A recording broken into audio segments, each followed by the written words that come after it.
ضيفي النهارده الحقيقه كان من اشرس معارضي النظام السياسي السابق اللي اطاحت به ثوره 25 يناير، وده كان وقت وجود النظام، وربما في قول اخر وقت اوج النظام وقوته وعظمته وبطشه.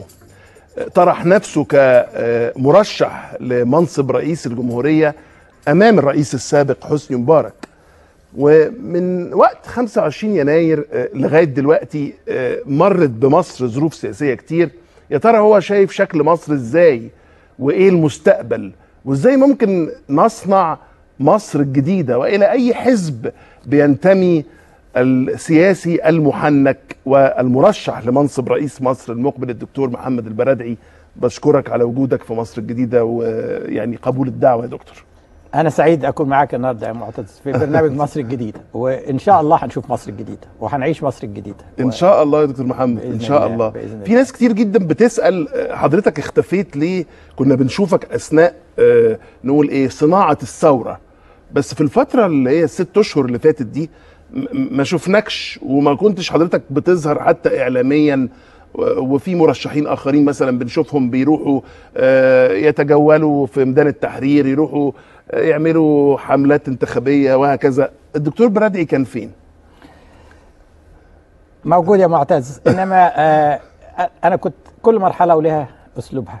قبل الثورة كان دوري إن أنزل مع الناس، أروح المنصورة، أروح الفيوم، أروح مغاغة، أنزل مع الشباب، أشجع الشباب وأوعي الناس. ومشينا وربنا سهل.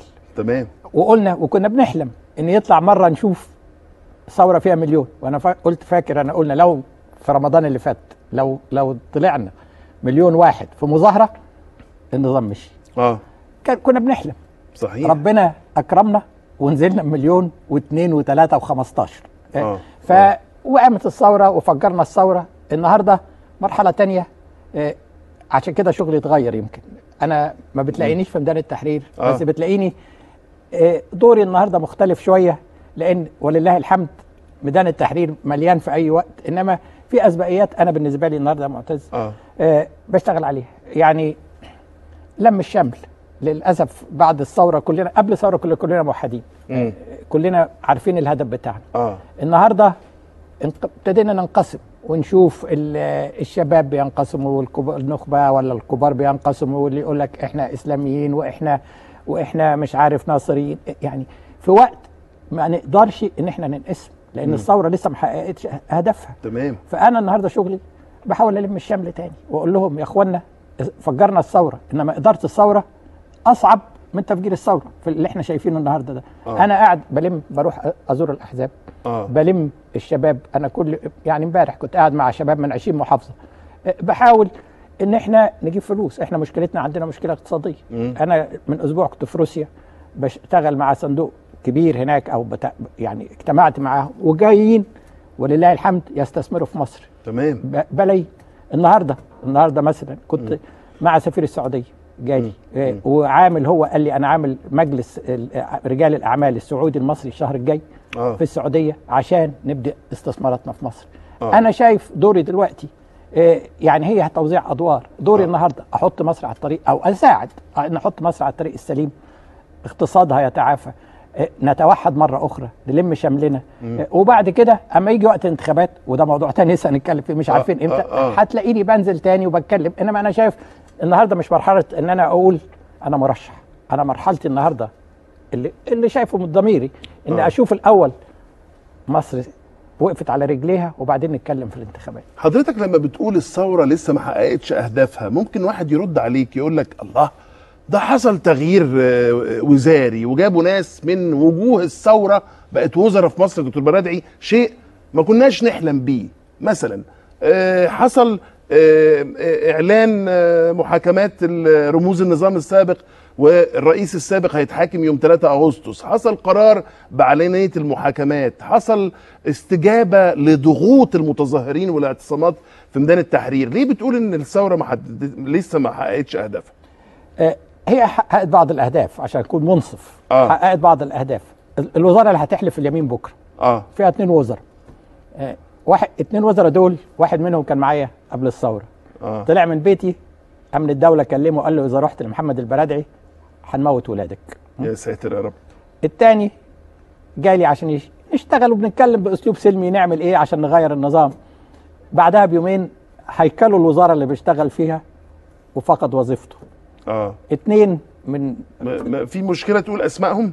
لا اقول الدكتور حازم عبد العظيم وزير الاتصالات والوزير محمد كامل عمرو وزير الخارجيه. يعني فمصر اتغيرت، دي مصر الجديده. الاثنين كانوا من زعماء الاخوان، الدكتور عصام العريان والدكتور سعد الكتاتني، كانوا معايا يوم 27 بنحضر ننزل يوم 28 يوم ضربنا بالميه وغيره في ميدان الجيزه. طلعوا من عندي على السجن. الشباب اللي 6 7 شباب يفرحوا، دكاتره ومهندسين ومحامين، طلعوا من بيتي 48 ساعه في البوكس. فالنهارده دي الناس دي وزراء، هم وزعماء احزاب ائتلاف الثوره. النهارده اما ببص ده يعني بقول يا رب دي معجزه الهيه. طب تمام، اذا الثوره يعني حققت هذا عامله شغل كويس. وعاوز اقول ان يعني المعجزه الهيه اللي حصلت اللي احنا عملناها دي هتنجح. يعني الناس، انا سمعتك قبل ما دخلت، لازم هنكون متفائلين. هتاخد 6 اشهر، هتاخد سنه، هتاخد سنتين، بس ما فيش رجوع. ليه؟ كل واحد مننا النهارده حاسس انه حر جواه ومحدش هياخدها مني حريتي دي. كل واحد النهارده عنده ثقه وعرف سكته، عرف انه يطلع يدافع عن حقه. فده يعني لا، ما فيش رجوع للورا يعني. انما اما قامت الثوره دي احنا كنا عاوزين حاجتين. كنا عاوزين حاجتين اساسيتين يا معتز. عاوزين نظام ديمقراطي حر وانتخابات ورئيس جمهوريه وكل هذا الكلام. وعاوزين عداله اجتماعيه. صحيح. ال 50% اللي ما بياكلوش ويشربوا دول هم دول همي، ويجب ان يكون هم كل واحد عنده ضمير. تمام. يعني واخد بالك انا ده النهارده الفقير اللي بيحس بيه، مش الفقير اللي بيحس بيه اللي عنده ضمير. كويس قوي. كويس. المواطن البسيط اللي هو عايش دون مستوى اللي يسموه الفقر. عندنا 42% عنده النهارده 20% عايشين ب 3 جنيه في اليوم، و20% تانيين عايشين ب 5 جنيه في اليوم، ودول بعتبرينهم يعني قريبين من الفقر. 5 جنيه دول ما يجيبولكش عيش طبعا. في نص الشعب المصري ما عندوش تأمين اجتماعي صحي. في 34% من الشعب المصري، يعني 1 من كل 3 ما بيقراش ويكتب. هي دي اسبقياتنا، هي دي الثوره قامت عشان الناس دول. ما قامتش عشاني وعشانك. قامت يمكن عشاني وعشانك عشان عاوزين نتكلم في الحريه انما حريه التعبير وحريه الراي. انما على الاقل احنا بناكل ونشرب يعني. كنا مقفولين في قفص ذهب، انما على الاقل بناكل ونشرب. ده ولا مقفول في قفص مش ذهب، ولا بياكل ولا يشرب ولا يتعلم ولا شيء. دي الحاجات اللي لسه لازم نشتغل عليها. فاتكلم الاول على الجزء الاولاني وهي النظام السياسي. النظام السياسي الحقيقه كان لازم من اول يوم يبقى في خريطه طريق. يعني المجلس العسكري اما جه هم اخذوا يعني مهمه ما كانوش متوقعينها وما لهمش خبره فيها. صحيح. وهم قالوا هذا الكلام. قالوا ان احنا يا اخوانا عاوزين نمشي بعد 6 اشهر. وانا فاكر اول اجتماع ليا معاهم قلت لهم 6 اشهر دي مش هتنفع، قليله خالص. لان كل ده انا رؤيتي لكل الدول اللي غيرت بعد عقود زينا عاوزه 2 و3. مش مهم الفتره الانتقاليه تبقى طويله، بس المهم نبقى عارفين الخطوات وامتى هنعمل ايه وامتى والخطوه اللي وراها. بس لو المجلس العسكري ما عندوش خبره في ممارسه العمل السياسي، ازاي حضرتك بتطلب منه ان هو يحط لك خريطه طريق؟ ما هو ده عشان كده انا برضو اقترحت، لو تفتكر يا معتز، اقترحت مجلس الرئاسه المدني، اقترحت ان الوزاره يبقى لها صلاحيات. هو القدره السلطه مع المجلس العسكري والخبره مع الوزاره في الوقت الحالي. المفروض بس الوزاره بلا صلاحيات تنفيذيه، بلا صلاحيات. ودي يمكن الازمه اللي احنا عايشينها، ان اللي عنده صلاحيات ما عندوش السلطه، واللي عنده السلطه ما عندوش الخبره. يعني لابد يتشابكوا سوا. كلنا واحنا بنقول الجيش جزء من مصر، ومصر والشعب جزء من الجيش، وكل الكلام اللي بنقوله ده لابد النهارده التواصل. انا شايف المشكله اللي احنا شايفينها النهارده هو ان ما فيش خطه طريق. انا عاوز اعرف بكره معتز لما تسالني بكره انتخابات البرلمان امتى، اقول لك يوم 28 اكتوبر نوفمبر. هنعمل الدستور امتى؟ اللجنه اللي هتعمله هتبقى شكلها هتتعمل ازاي؟ انتخابات الرئاسه هتيجي قبل الدستور ولا بعد الدستور؟ هل بعد ما نخلص كل ده المفروض نعمل انتخابات جديده؟ لان مش هخلي مجلس لسه 50 و100 عمال والفلاحين والحاجات اللي هي دستور مبارك اللي كان موجود يقعد 4 سنين. اول ما عملت دستور جديد لازم اعمل انتخابات جديد. كل المسائل دي لازم تتوضح، ولذلك غياب خطه الطريق ادى الى، واحنا عارفين بصراحه ان في قلق في الشارع، في قلق كبير. الله، طب واحنا رايحين فين؟ والناس كتير تقول لك طب والثوره عملت لنا ايه؟ وفين الاستقرار؟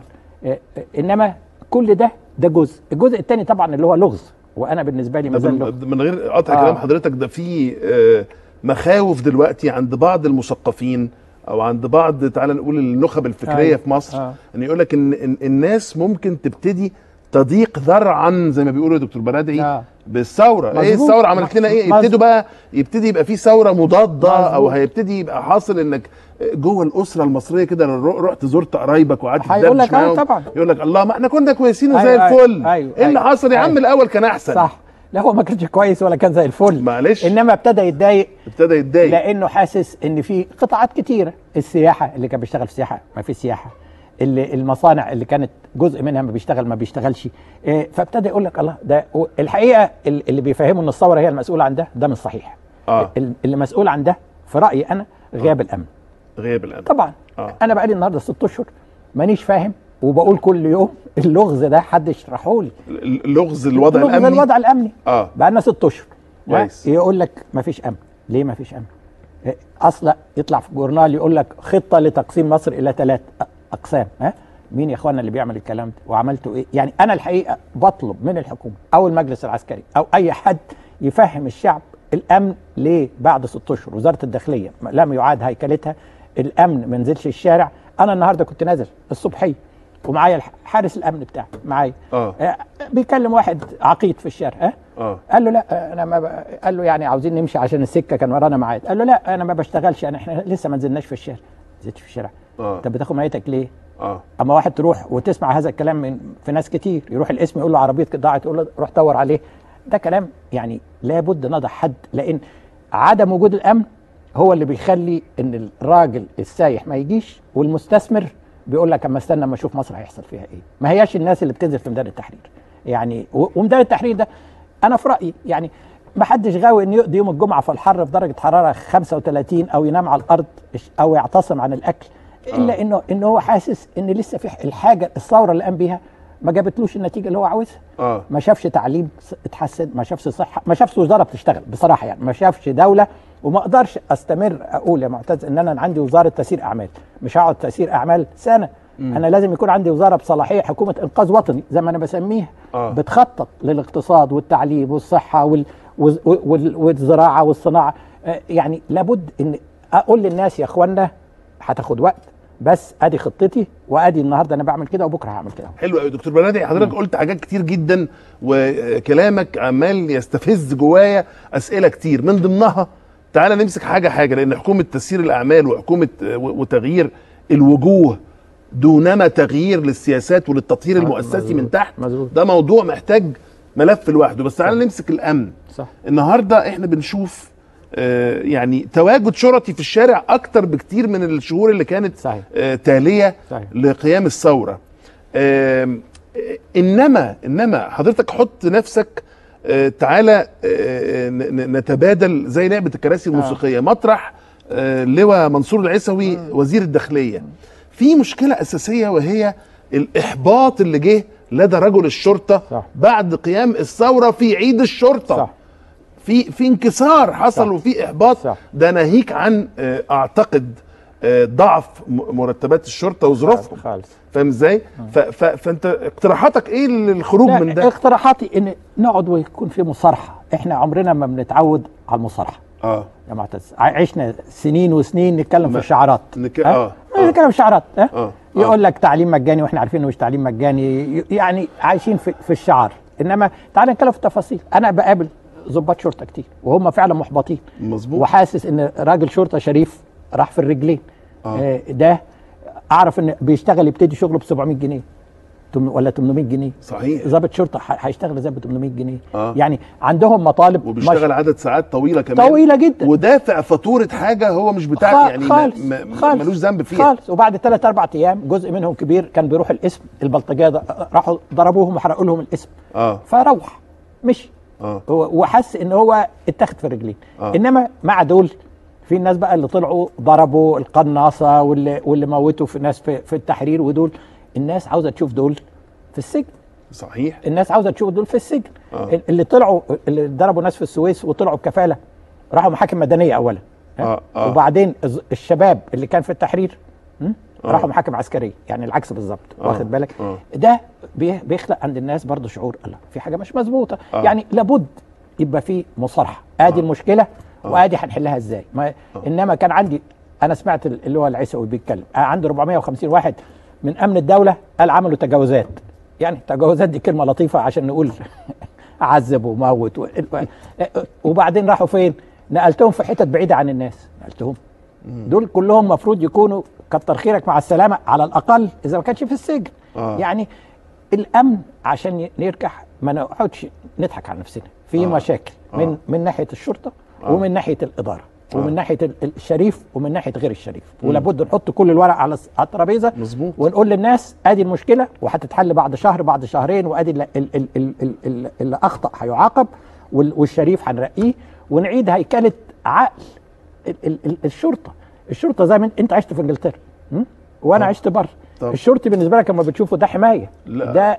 ده اخوك اللي بيحميك. انا بتبسط لما بشوفه، لما بقابله بشعر بالامان، بيطمنك. طبعا. النهارده احنا كنا في الفتره الاخيره دي اما تشوف الشرطي تقول يا ستار يا ربنا يستر ربنا يستر.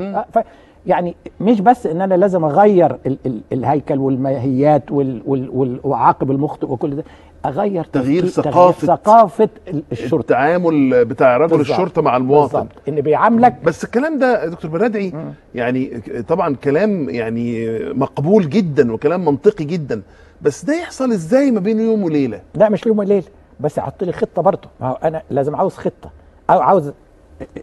سمعت برضه اللي هو العيسوي بيقول لك احنا وزاره الداخليه انتهت يوم 28. كويس، انتهت يوم 28 يناير. قال كده، توفت الى رحمه الله. توفت الى رحمه الله. طيب عاوزين يعني نحطها على نظام الانعاش ونصحيها. لان ونعرف هتقعد قد ايه في العنايه المركزه وهتطلع كويسه امتى. يبتدي يكلمني بصراحه هو والوزاره والمجلس العسكري، لان الشعب نبيه وعارف ان في مشكله. انما الشعب عاوز يعرف يا اخوانا احنا امتى هنرجع تاني يبقى عندنا الشرطه الجديده بتاعه مصر الجديده. لازم تكلمني فيها. ما تقعدش تقول لي توفت يا رحمه الله، ما تقعدش تقول لي ده لا. انا بشتغل ما ينفعنيش وبالتالي انا بمشي وانت بتمشي في احباط. في يقول لك الله. وبعدين انا بقابل ناس طول النهار رايح يقول لك الله. انا وزير خارجيه المانيا كان هنا وقال لي احنا عاوزين نيجي نستثمر في مصر، بس عاوز اعرف اي مصر اللي هستثمر فيه. كلامه صح. هو يعني هو التقارير جايه له ان الحاله الامنيه عاوز يشوف مش ولا بد. مش ولا بد. عاوز يشوف مصر دي شكلها ايه. النهارده واحد سعودي كنت كذلك، واحد بليونير سعودي عاوز يجي قال لي انا جيت مصر مرتين قبل كده ومشيت. طبعا لان الفساد وغيره وغيره. فلابد نفهم ان يعني لازم اخلق التربه الصالحه اللي تخلي الناس دي تيجي ومصر فلوسها تكبر عشان اصرف على الفقير. يعني اما هنتكلم يعني انا لازم اعمل حاجتين يا معتز. لازم الفلوس اللي عندي دي قدرة الفلوس دي اكبرها عشان اقدر اصرف على الغلبان اللي هو في رايي قليل الحظ. الفرق بيني وبينك وبين الفقير ده واحنا كنا محظوظين. اتربينا في عيله قدرت تعلمنا كويس وعلمتنا واشتغلنا. ما فيش فرق بيني وبينه غير ان هو ربنا ما ادالوش الفرصه. ما هوش محظوظ. انما هو زيك وبيحس بنفس الاحاسيس ونفس الامال. طبيعي. ولا يمكن ان استمر اعيش واقول استقرار ولا احنا زي الفل يوم ما عندي نص البلد لسه ما بتاكلش وعندي مطار تيرمينال بكامل للطيارات الخاصه في بلد مش لاقيه تاكل وتشرب. المعادله فيها فجوه ومش متزنه. لا يمكن تتزن. ما ينفعش تتزن بالطريقه دي. فجوه كبيره. انا النهارده ما بنتكلم على الماهيات ازاي اعمل. لسه بتكلم الميزانيه الجديده. بيكلمني على 700 جنيه الحد الادنى للاجور. ليه؟ ليه 700؟ انا عارف وانت عارف ان في ناس في مؤسسات الحكومه تاخد مليون جنيه في الشهر. مليون جنيه مليون جنيه ده ولا في امريكا ولا في انجلترا ولا في اي حته بياخد مليون جنيه في مؤسسه حكوميه. لا خالص. ولا في ولا في امريكا بياخد مليون جنيه، وانا عارف دي. ولا اوباما بياخد مليون جنيه في الشهر طبعا. مليون جنيه لا يعني إطلاقا. مثلا 200,000 دولار لا يمكن. بياخد له اظن 15 20,000 30,000 بالكتير في الشهر. انا عندي ناس بتاخد مليون ويا ريت يسووا مليون مليم كذلك يعني. المهم ده موضوع اخر، جزء منهم اللي بيشتغلوا في الاعلام والحكومي. المهم عندي ده الصناديق الخاصه اللي فيها الملايين البلايين دي. عندي الدعم. انا وانت بنركب العربيه بتاعتنا بنحط بنزين 92 و95. ده بيكلف الدوله دعم 6 بليون.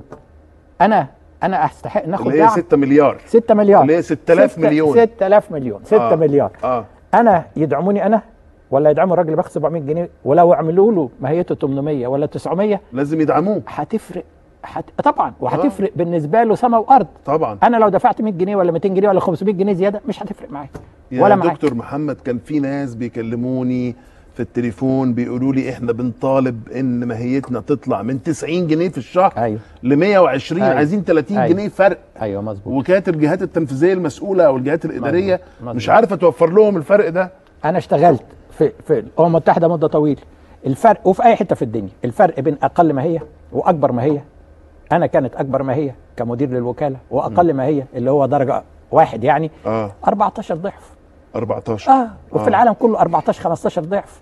بس في النهارده عندك 100 و200 و300 و400 ضعف في الحاجه. انما عشان بديله انا بس 14 ضعف. نمره واحد ده قادر يسكن وياكل ويتعلم ويعيش كبني ادم، وزي ما كنا بنتكلم قبل ما ابتدينا بيعامل زيه زيك زي الملكه. زي ملكه انجلترا بيعامل فيها الراجل اللي جاي من نيجيريا بيشتغل كناس في الشارع. الوزير زي الغفير بس كده مفيش حاجه خالص. كلام مهم جدا. هو ده البني ادم. بيقول الدكتور محمد البرادعي. وانا بستاذنك ان احنا نتوقف. انا عارف انت ما بتحبش الاعلانات بس مجبر اخاك لا بطل يا دكتور محمد. أنا انت عارف عشان نجيب موارد نمول البرامج نمول البرامج والناس اللي بتتفرج نمول البني ادم الغلبان اللي قاعد قدامك ده. حوار الدكتور محمد البرادعي متواصل في مصر الجديدة.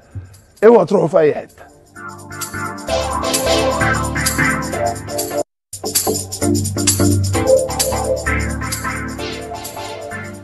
الحقيقة القعدة مع الدكتور البرادعي ما تملش منها، لان افكار كتير وكلام كتير في نواحي كتيرة.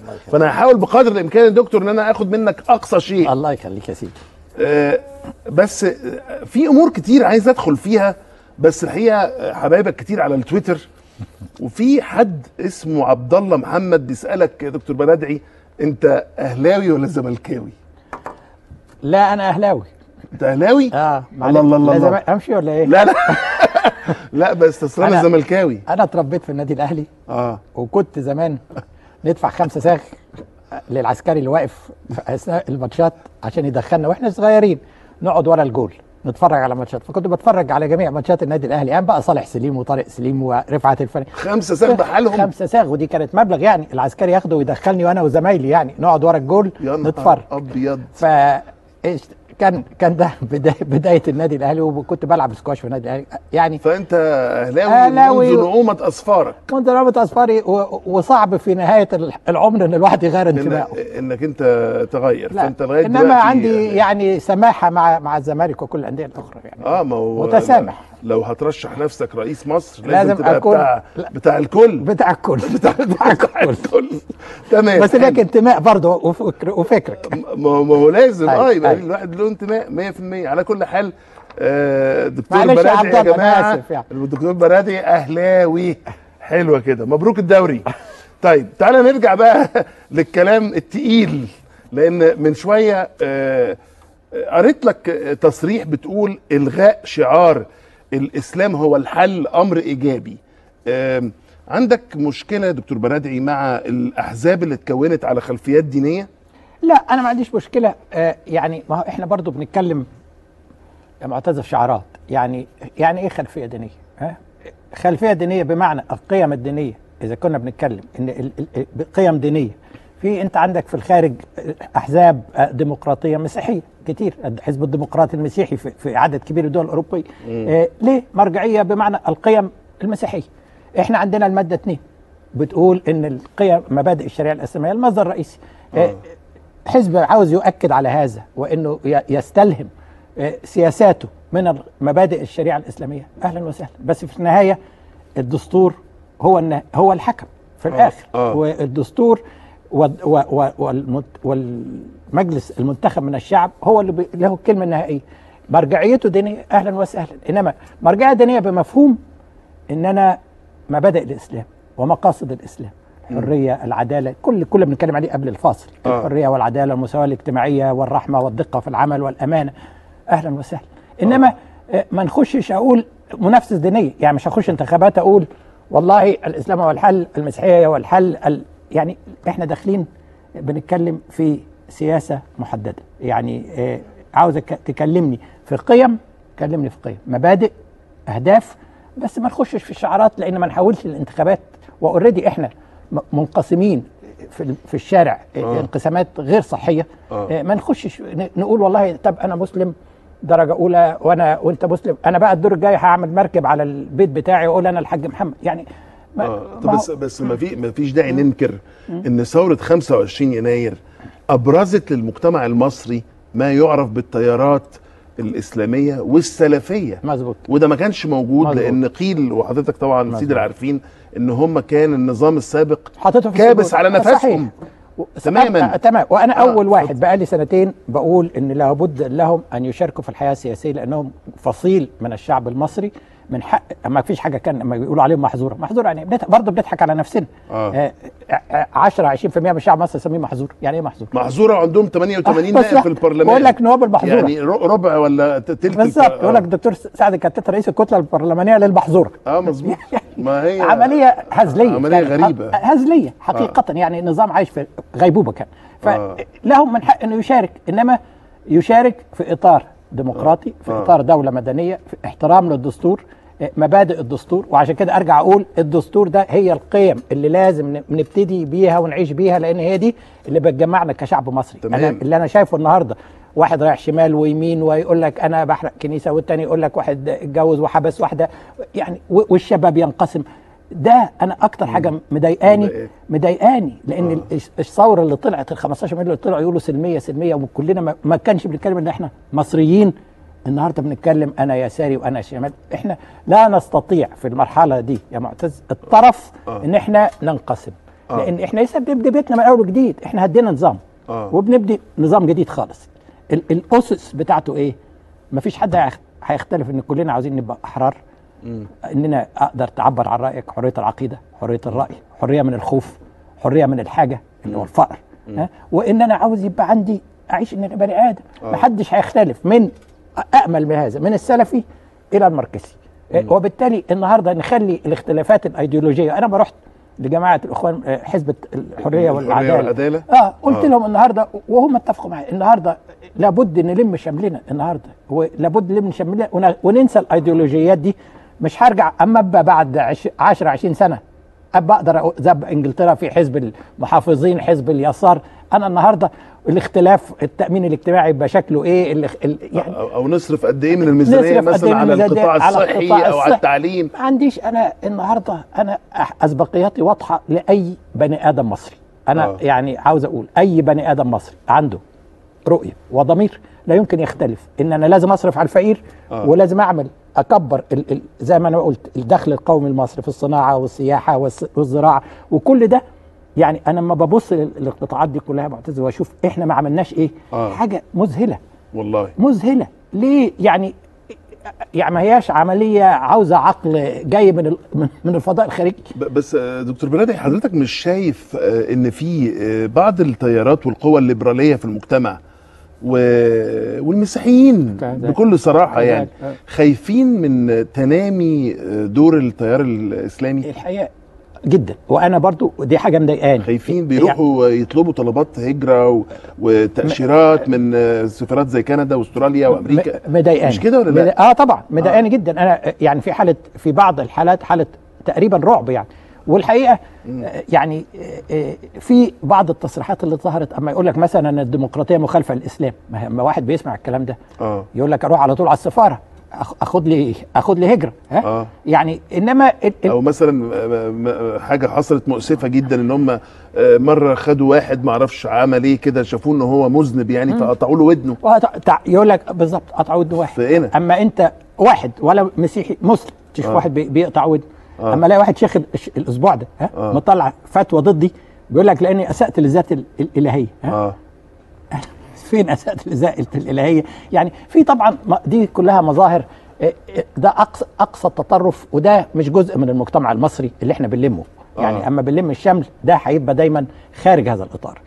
لابد انما نقول للناس وانا بسمع الناس يقول لك ده مش عمره ما هيلتزم بكلمته، وده بيعمل خطوات تدريجيه الجماعات الاسلاميه، هذا يعني لابد يبقى فيه نوع من الثقه. وعشان كده انا بقول لابد نقعد برضه زي ما اتكلمنا على الامن، نقعد سوا اخوان مسلمين سلفيين اقباط ليبراليين زي ما تسميهم، تعال نتكلم احنا عاوزين نعمل ايه. سيبك من كل الشعارات دي، تعال نتكلم هنعمل ايه، عاوزين نعمل بكره، عاوز يبقى عندك دستور بيقول ايه. عشان كده لما اتكلمنا على قلنا وثائق حاكمه، وثيقه حاكمه، لان اللي حصل في اللخبطه والعشوائيه الدستوريه اللي حصلت الحقيقه دي وكانت عشوائيه يعني. المهم مش هنخش فيها ومش هنعيدها، وكل واحد بيصيب ويخطئ، انما مش هنقعد. احنا اولاد النهارده، تمام. اولاد النهارده عاوزين نعمل حاجتين، والحقيقه المجلس العسكري هذا الكلام قال نعمل وثيقه حاكمه اللي هي بتقول طيب بصرف النظر ما يطلع الدستور ده يبقى شكله ايه، احنا عاوزين نشوف حقوق كل بني ادم، حقوقك يا معتز وحقوق يا محمد بلدي. تمام. احنا عندك حريه عقيده، حريه راي، حريه انك تعمل نقابه، حريه ان انت تعمل مظاهره سلميه، عاوزين نعمل. وكانوا بيقولوا عليها المبادئ فوق الدستوريه، هي مش فوق الدستوريه ولا تحت الدستوريه، هي مبادئ دستوريه لا يمكن تغييرها. عاوزين، انا في رايي النهارده ان احنا الوثيقه دي، وانا قدمت وثيقه وغيري قدم وثيقه، عاوزين نعمل هذا الكلام. انا في رايي ونحطه للاستفتاء ان هذه المبادئ اللي هي دي هنعيش فيها ولا يمكن تغييرها، وهتكون جزء من الدستور. لو عملنا ده وعملنا معاه معايير تشكيل اللجنه اللي هتعمل الدستور. والحقيقه انا ساعتها ما رحت برضه لحزب الحريه والعداله من يومين، قالوا احنا اللجنه ال100 دي اللي هتعمل الدستور لا يمكن انها تكون مبنيه على اغلبيه البرلمان، لان اغلبيه الدستور لازم يكون توافق وطني، مش اغلبيه هتحدد لي الدستور. القيم بتاعتي دي حاجه كويسه الحقيقه منهم. وانا عاوز نتفق برضه في اطار على المعايير اللي هنعمل اللجنه دي، بحيث اللجنه دي يكون فيها مين؟ كل بني ادم، يكون فيها النوبي وبتاع سينا والقبطي والست والفلاح والعامل، ويطلع كلنا اما نعمل اللجنه دي هنعرف انها هتعمل دستور كل واحد يبص للمبادئ اللي فيه ويقول انا مبسوط، هو ده العقد اللي انا عملته مع كل مصري تاني عشان نعيش بيه. لان دي هتبقى ممثله لكل شرائح المجتمع المصري. اعمل معايير اللجنه دي، اعمل وثيقه الحقوق الانسان دي، وانا لو انا من المجلس العسكري واحطهم للاستفتاء. بس ده دكتور برادعي ممكن حد يقول لك يعني احنا دلوقتي تعال نكون صراحه مع بعض، في انقسام رهيب، في تيارات سياسيه مختلفه، في ناس كتير قوي بتطلق على نفسها ائتلافات شباب الثوره، في اراء هنا واراء، يعني مجتمع بيسموها في حاله سيوله. ازاي يطبق اللي حضرتك بتقوله ده يبقى يفعل على ارض الواقع؟ لان هو ده اللي هيوحدني. اما اجي انا ابص الوثيقه اللي او انا اللي عملتها او اي حد غيري، يعني بنتكلم حريه العقيده، حد هيختلف ان كل واحد من حقه ان يعبد ربنا بالاسلوب اللي يراه. حريه الراي حد هيختلف، يعني انا لما كنت حتى مع جماعه حزب الحريه والعداله قالوا دي كلها في الشريعه الاسلاميه، الحمد لله، لانها فعلا في الشريعه الاسلاميه كل حقوق الانسان ده، حريه الانسان وكرامته، كل دي نابعه من كرامه الانسان. انا اول ماده ما تشوفها في الوثيقه دي بتقول ايه؟ كرامه الانسان مصونه، وكل شيء تاني ينبع من كرامتي، لاني لو ما باكلش ما عنديش كرامه، لو بتضرب ما عنديش كرامه، لو ما عنديش حق اعمل نقابه وادافع عن حقوقي ما عنديش كرامه.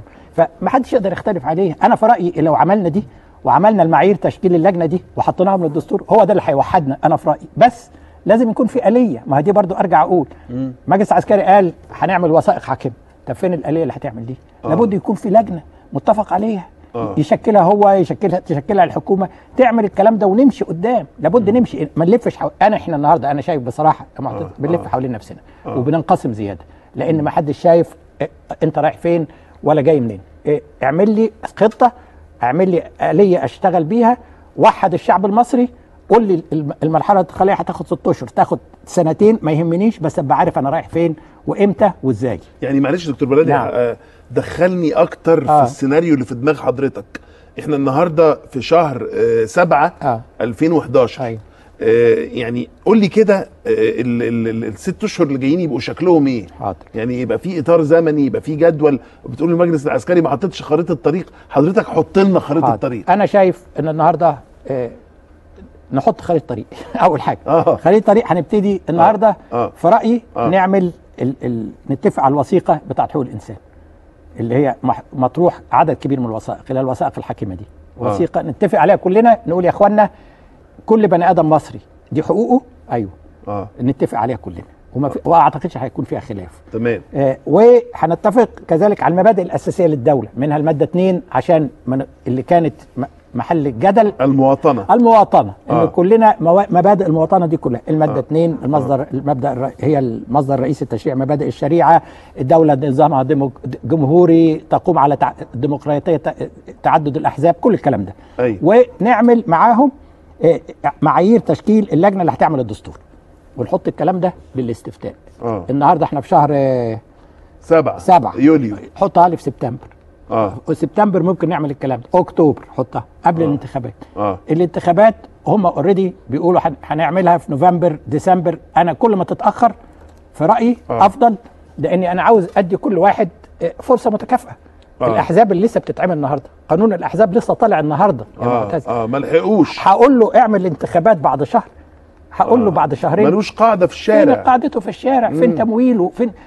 كل ما اخرتها احسن. اعملها في ديسمبر، اعملها في يناير، اعملها في فبراير، اعمل انتخابات برلمانيه مظبوطه. بس مش خايف من طول فتره وجود الحكم العسكري في المرحله الانتقاليه وجود اللي بيقلق البعض؟ يعني وجود الحكم العسكري مش هيقلق البعض ولا حد خالص لو عملوا الخريطه دي وادوا صلاحيات للوزاره.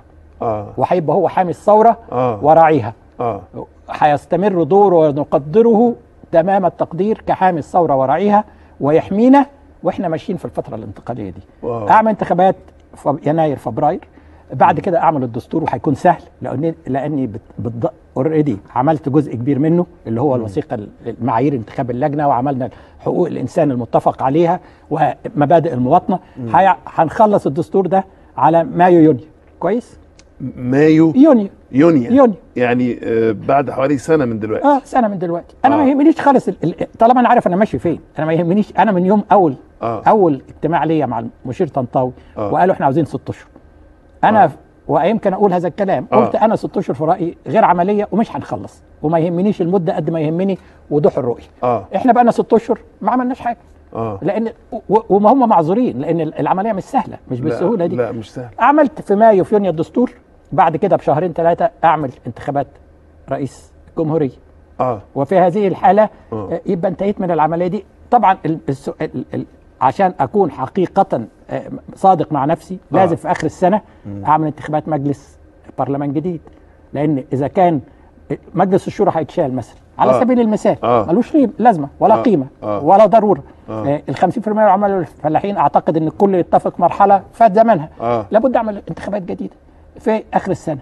يعني انا بتكلم النهارده على ايه؟ سنه ونص. سنه ونص تعمل انتخابات رئاسه بعد سنه. رئاسه بعد سنه، وبعديها ب6 اشهر انتخابات برلمانيه جديده، ونبقى بدينا على نضيف مصر الجديده. بدأنا مصر الجديده. ادي خطه الطريق، وكل واحد هيكون مستقر، والامن رجع في السنه ونص، والسياح رجعوا، والاستثمار رجع، ومحدش هيهمه مرحله انتقاليه مرحله غير انتقاليه، لان احنا عارفين احنا ماشيين ازاي، وكلنا عندنا وحده الرؤيه.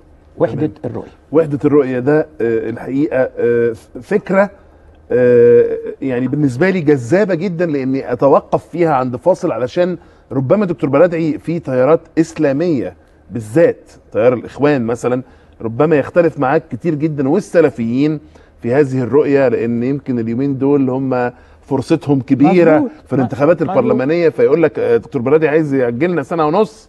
ايه الحكايه؟ تعالى معلش هنتوقف عند فاصل اعلاني تاني ونكمل هذا الحوار الشيق مع المرشح المحتمل لمنصب رئيس مصر المقبل في مصر الجديدة دكتور محمد البرادعي. اوعوا تروحوا في اي حتة.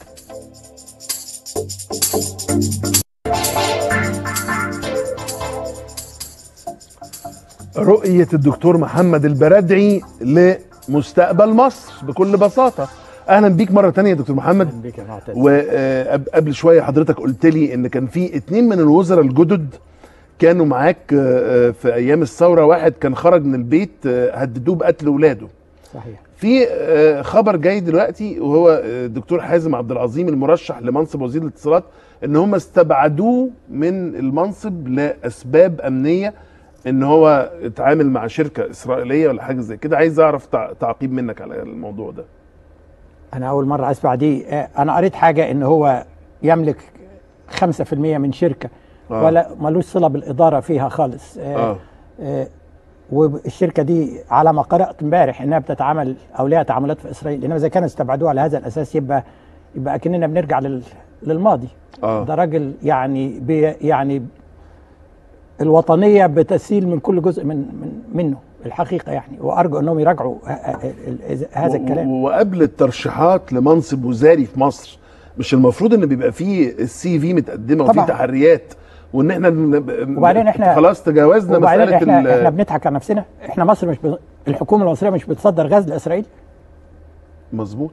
يعني احنا بنضحك على نفسنا، يبقى ناخد ده ككبش في ده.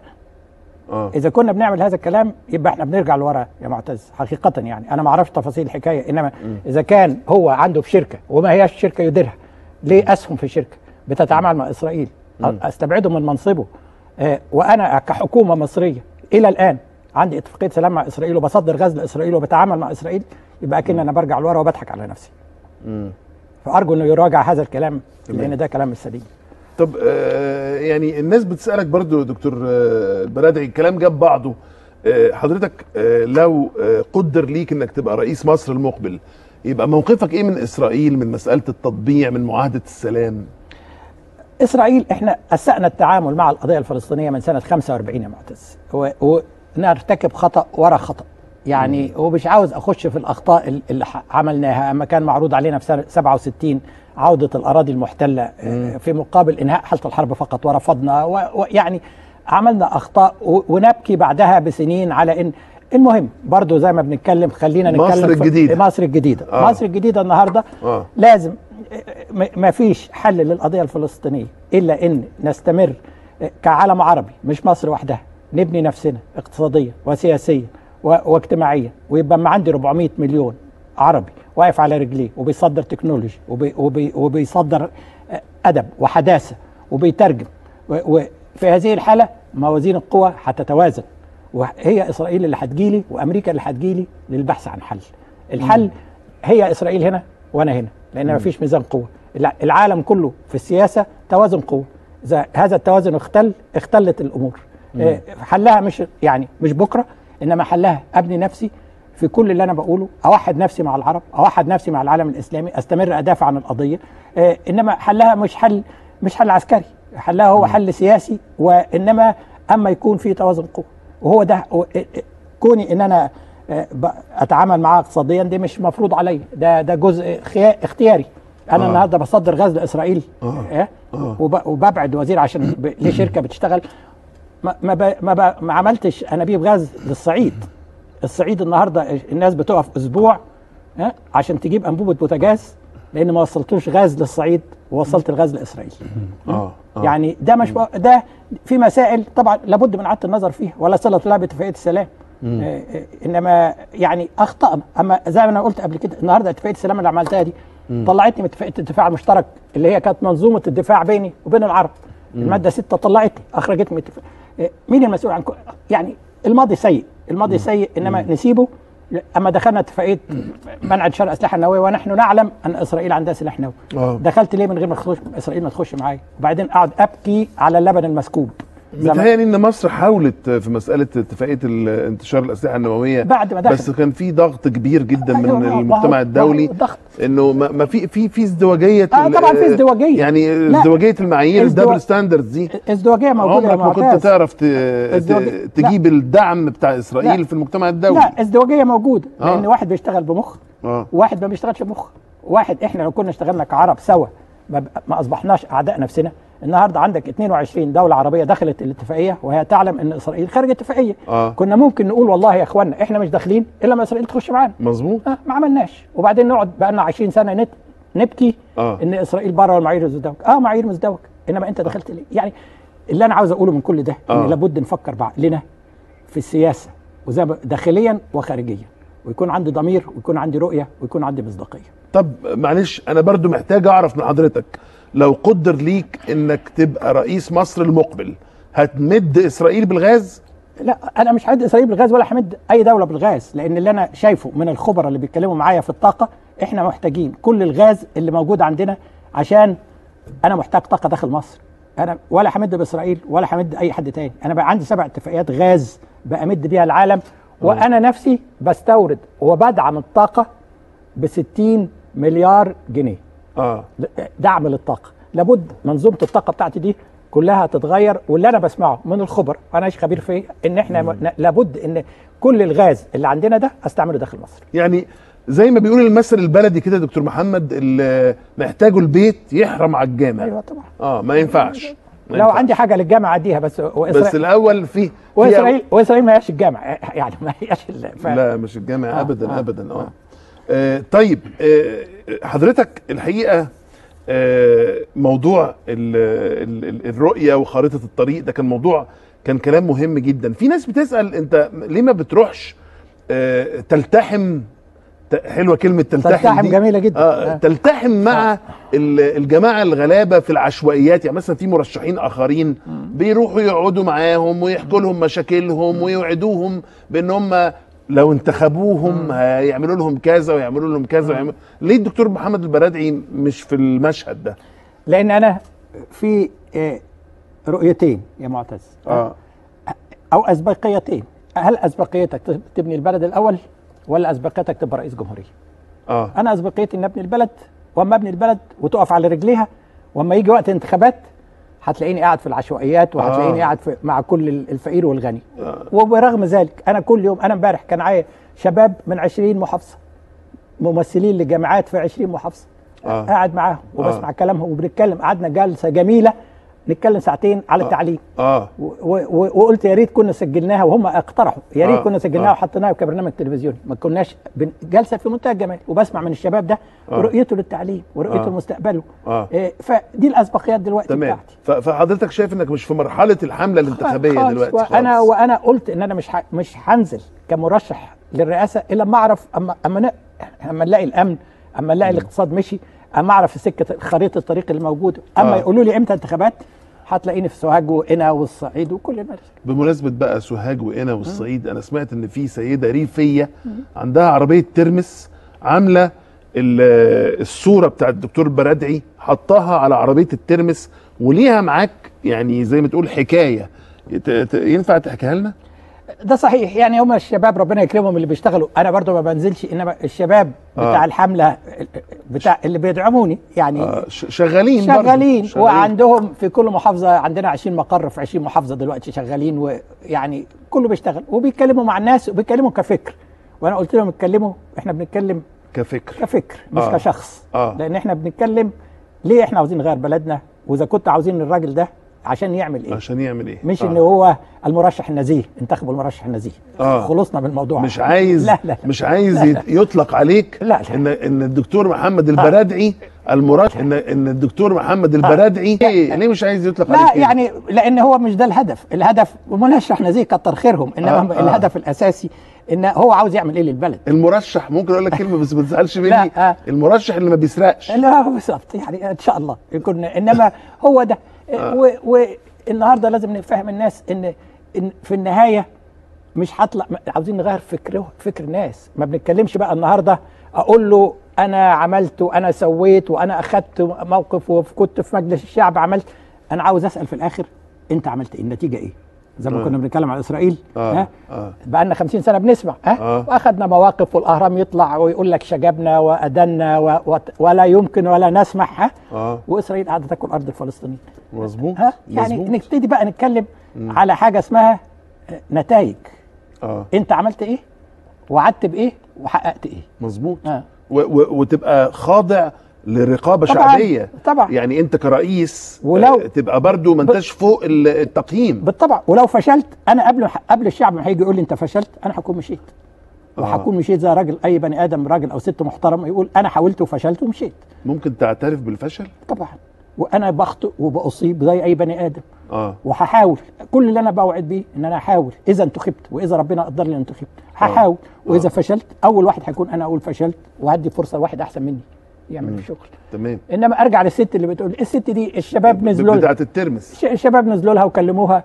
يعني الشعب بتاعنا بسيط ومش متعلم انما ذكي. وده برضو ارجع تاني للامل. ارجع تاني للامل. الست دي كلموها وقالوا لها ده بيقول كذا وبيقول كذا وبيعمل كذا. حطت البوسترز يعني بتاعتي على عربيه الترمس بتاعها، وكانت مصممه انها تيجي، بس جوزها يعني راجل حمش رفض انها تسيب المنوفيه وتيجي القاهره. جالي فلاح. جالي فلاح ما بتتكلم. بيقولوا يا دكتور محمد بمناسبه كلمه حمش دي، بيقولوا ان مصر محتاجه واحد حمش. ما احنا حمش بس مش ديكتاتور. حمش بعقل. حمش بعقل يمسك كده امتى تكون حمش الليله كده يظبطها اهو كده. امتى تكون تظبط وامتى تكون دموعك بتنزل للناس الغلابه. يبقى هي دي التوليف. الحاكم الانسان اهو كده. الحاكم الانسان اللي يعرف يعني يطلع نابه زي ما يقول، اما يحتاج يطلع نابه ويبكي مع الغلبان اما يشوف واحد غلبان. يعني زي سيدنا عمر، اما كان اذا كان الواحد ممكن يشبه بحد سيدنا عمر بن الخطاب. في واحده ست برضو بمناسبه ان احنا بنتكلم عن المواقف الانسانيه، اللي انا عرفته انه يوم 28 يناير حصل كده انك قابلت واحده ست لما دخلت الجامع، ومش عارف اللي فهمته انك كان عندك برد ولا حاجه. انا كان وكان في موقف انساني قوي قوي ما بينك وبين السيده دي. يوم 28 نزلنا في مسجد استقامه في الجيزه. ونزلنا ومعايا مجموعه من الافاضل الناس، الدكتور محمد ابو الغار، الدكتور عبد الجليل مصطفى، ابراهيم عيسى الصحفي المرموق، كل الناس دي كنا نازلين وقلنا رزقنا على الله، نازلين نمشي ونتظاهر سلميا. لقينا طبعا حيطه ترسانه من البوليس واقف لنا. ركزوا عليا انا بالميه بتاعه عربيه الميه اللي بتطلع وغازات مسيله للدموع. يعني رشوك بخراطيم الميه؟ طبعا. اترشيت فاصبحت خراطيم. انا عمري ما تصورت حجم الميه اللي بيطلع من الخراطيم دي. فبقيت ميه خالص. وبالاضافه لغازات مسيله للدموع. المهم خدوني الناس ومعاهم دخلنا الجامع. الدنيا كانت شتاء فكنا 28 يناير. دخلنا الجامع، وطبعا الجامع ما فيش شمس. واللي انا شفت دي الست دي ست دكتوره. جيت لي قالت لي يا فلان انا هحط لك ورق، شيل هدومك واحط لك ورق على صدرك لانك هيجي لك التهاب ورق رئوي لو قعدت بالمنظر ده. طبعا. قعدت الساعتين اللي انا قعدناهم في الجامع دول يا معتز، شفت الراجل اللي عنده بنتين مش ما بيشتغلوش، الراجل اللي عنده معاه 700 جنيه وعنده 7 اولاد. يعني شفت مصر بجمالها وضعفها. انما الست دي انا ما انساهاش، ولا تعرفني ولا هتشوفني. انما كانت حريصه وجابت يعني شفت قد ايه الناس اتلمت حواليا عشان انا راجل كبير. وخايفين ان انا واتعرضت يعني وكانوا ومركزين عليا ليه؟ عشان يقولوا لو احنا نقدر نعمل كده في محمد البرادعي نخوف الناس التانية. اللي حصل طبعا الميه كانت موجهه اليا، يعني من الضابط موجه اليا تماما. الخرطوم يعني غرقني تماما. والحمد لله نتيجه غرقي نزل بعد كده 15 مليون مصري في الشارع. يا نهار ابيض. نتيجه غرقي نزل 15 مليون مصري يطالبوا بالتغيير ويطيحوا بالنظام. ما كنتوا غرقتوه من زمان دكتور برادعي. كان اسهل واسرع. لازم اقف عند فاصل اعلاني معلش عند الموضوع ده، وهرجع اكمل الجزء الاخير من هذا الحوار الهام مع الدكتور محمد البرادعي في مصر الجديدة. اوعوا تروحوا في اي حتة.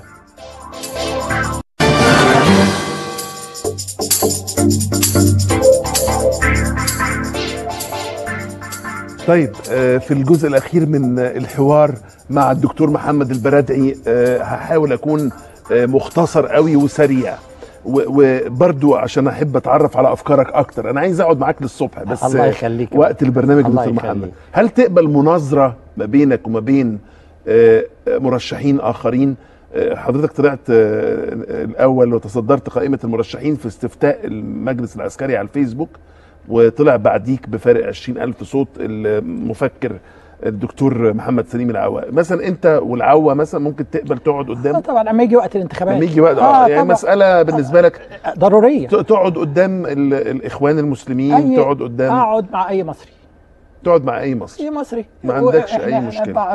انا بعرض فكري وهو بيعرض فكره، وننتقل من مرحله الشخصنه الى مرحله الفكر، لان احنا عاوزين كل واحد يعرض فكره واللي الشعب يجد فيه مصداقيه ورؤيه وامانه وقدره وخبره ينتخبه. طبعا فانت لا تدير ظهرك لاي منافس اطلاقا. حلو. بالنسبه لكلام كنت قلته عن ان الاعلام بعضه، ومش عارف حضرتك صححني، بلطجه فكريه. ايوه مظبوط. يعني كلمه بلطجه دي كبيره قوي، تقصد بايه ان الاعلام بعضه بلطجه فكريه؟ اقصد ان الاعلام غيب العقل المصري. انا عندي 34% من الشعب المصري يا معتز ما بيقراش ويكتب.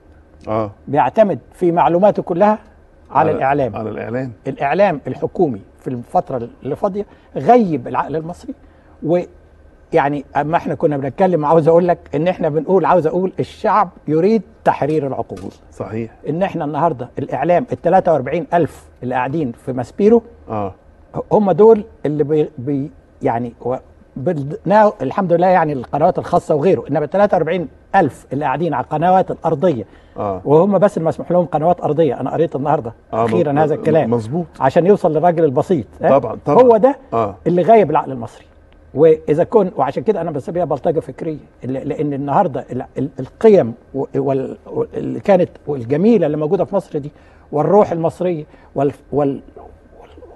يعني المصري اللي احنا كنا عارفينه وعشنا معاه وتربينا معاه، هذا الاعلام غايبه بالضحك عليه وعلى عقله ومعلومات مزيفه وكل هذا الكلام. وعشان كده انا بقول دي اخطر من البلطجه، دي بلطجه فكريه.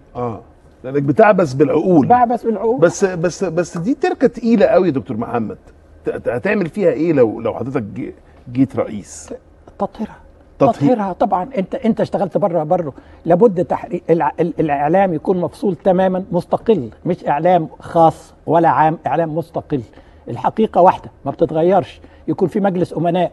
البي سي في انجلترا مملوكه للحكومه، صحيح، انما الحكومه تقدر تتكلم، ادارتها هيئه مستقله لا صله لها ولا تقدر تدخل ربع خبر ولا ربع راي. لا ما ينفعش. يعني برضه مش هنخترع العجله يا معتز. يعني اعلام يعبر عن الشعب ويعبر عن الشعب ويدار بواسطه هيئه منتخبه من الشعب. بالظبط كده. ويعبر عن الحقيقه ويدي الشعب الحقيقه ولا يضحك على الشعب ويخلي الشعب عارف ورقيب. مش بس اهم من كده، كمان رقيب على الحكومه.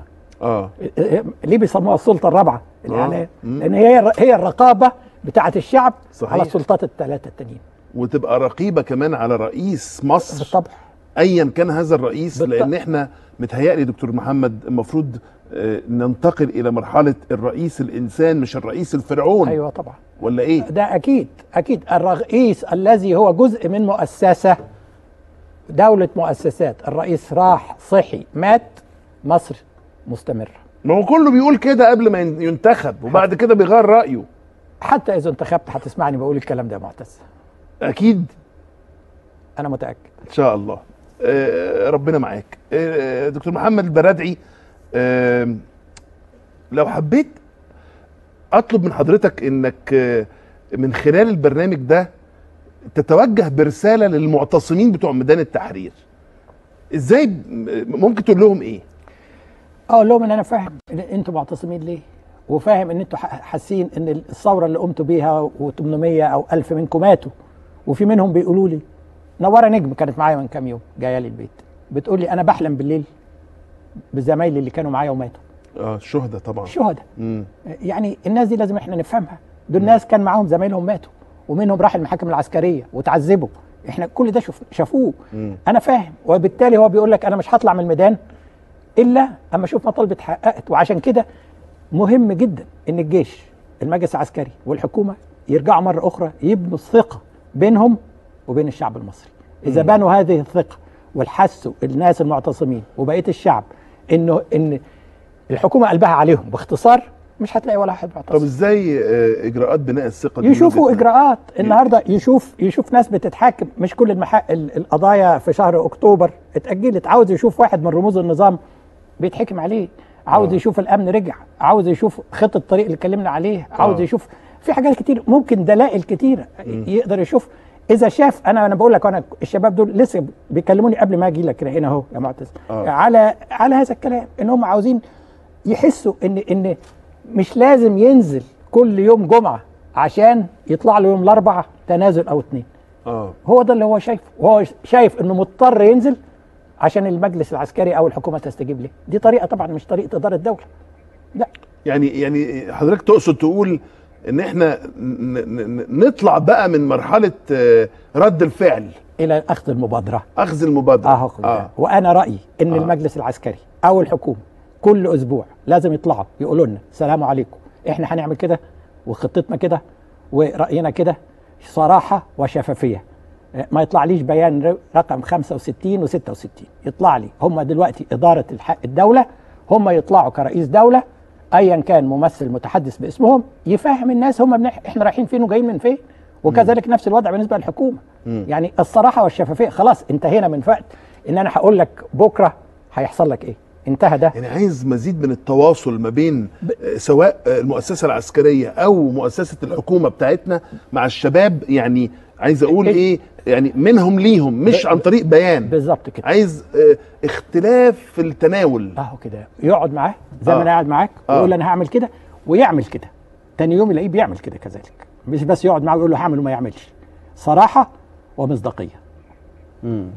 دكتور محمد البرادعي، هو حضرتك بتتابع الاخبار الصحيه المتضاربه بالنسبه للرئيس السابق حسني مبارك ولا ما بتتابعهاش؟ ما بتابعهاش خالص.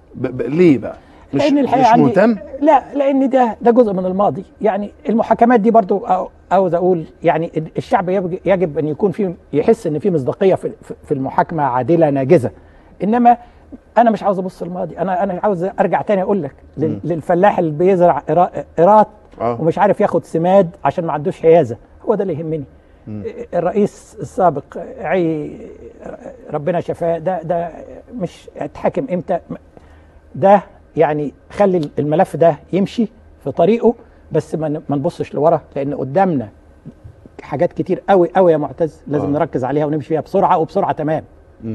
بتشعر ان المصريين في الوقت الحالي لسه محبوسين في الماضي يا دكتور محمد؟ خالص. والحقيقه ليه؟ الحقيقه كذلك ما عند حدش بيطرح لهم مشروع منور للمستقبل حقيقه. لانه بيتكلموا في الماضي. انا بقرا، بيجيبوا لي الصبح 5 6 7 جرايد ببص فيها 5 دقائق عشان اقول لك بصراحه يعني. لاني مش عاوز ابص فيها كلها. مش عارف مين قاعد في الزنزانه رقم كام، عنده جهاز تكييف، محاكمه يوم 3.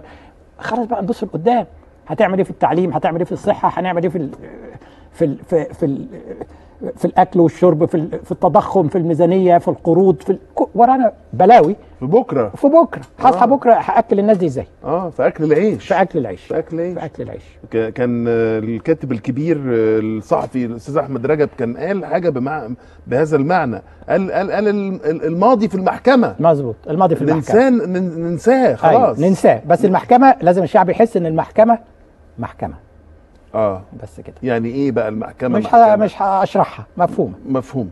مش عايز برضو تدخل في مصادمات مع الهيئه القضائيه. لا مش مصادمات. يعني بتسمع كتير عن تطهير القضاء وان القضاء يكون ناجز ويعلم ان دي ثوره وانه ما ياجلش القضايا لبعد الاجازه بعد ما يصيف ويعيد. ده كله كلام فاضي يعني. ويقول لك انا مشغول. كل ده دي ثوره، ولازم الشعب يحس ان يعني زي ما يقولوا عداله بطيئه هي عداله غائبه. لازم يعني انا مش بتكلم على ادائهم، وبتكلم على ادائهم كسلطه قضائيه. الشعب يتوقع منهم احسن من كده. بس كان في قرار، لو حضرتك كنت متابع، الدكتور عصام شرف بتفريغ دوائر قضائيه معينه للنظر في قضايا قتل المتظاهرين. معتز، امتى ده حصل؟ بعد ما نزل من 10 ايام بعد ما نزلت مليونيه ميدان التحرير. مظبوط. مظبوط. يعني يا ريت كان طلع الكلام ده من 3 اشهر. نزل بعد ما نزلت الاولاد، نزلوا ميدان التحرير، الشباب والكبار والصغيرين، قالوا لهم طيب هنفرغ دوائر. لو انت كنت قلت من 3 اشهر انا فرغت دوائر كان ميدان التحرير النهارده ابيض زي الفل. رسالة للقوى السياسية الموجودة في مصر كلها، في المجتمع المصري كلها يا دكتور محمد. اتوحدوا، كل يوم بتنقسموا، كل يوم بتفقدوا مصداقيتكم. المصداقية الوحيدة اللي فاضلة في رأيي هي الشباب، وهم اللي قاموا بالثورة. وإذا كنتوا عاوزين، أنتوا صحيح أصبحتوا جزء من الثورة، إنما عاوز تكون جزء من بناء مصر المستقبل، وإحنا محتاجينك، لأنك أنت الكبير واللي عندك الخبرة، الشعر الأبيض أو عدم شعر إذا كان موجود. إحنا الشباب محتاج الناس دي. بس اتوحدوا وبصوا للصورة الكبيرة، بصوا لمصر الجديدة اللي عاوزين نبنيها. لما جم قالوا لك الشباب ان الاستفتاء اللي هو بتاع القوات المسلحه على الفيسبوك ان حضرتك طلعت فيه في المركز الاول، استقبلت الموضوع ده ايه؟ حسيت انك انت قربت يعني، ولا حسيت ايه؟ اطلاقا، يعني قريته زي ما اي واحد تاني قرأ يا معتز. يعني لا اعلم مدى تعبيره عن رؤيه الشارع، لا اعلم ربنا هيجيب ايه بعد 6 اشهر، بعد سنه ما يحصل انتخابات. انما يعني شعرت بارتياح ضمير ان الشعب او جزء من الشعب او الشباب، الشريحه دي او الشريحه دي يعني بتثق فيا، ودي بيطرح عليا مسؤوليه اكبر. يعني انا على قد ما انبسطت، على قد ما حسيت بعبء المسؤوليه. ربنا معاك يا دكتور محمد، وانا الحقيقه يعني استمتعت بالحوار معاك. انا كمان، واتمنى ان يبقى في ما بيننا لقاءات تانية باذن الله يا معتز. وانا شاكر انك تفضلت باستضافتي النهارده. وانا بشكرك جدا، وتحياتي للتيم بتاعك، الفريق بتاعك ولاسرتك. الله يخليك. وتمنياتي القلبيه بالتوفيق ان شاء الله. الدكتور محمد البرادعي، المرشح المحتمل لمنصب رئيس مصر المقبل، في حوار خاص جدا لمصر الجديدة. شكرا يا جماعة، وإلى اللقاء.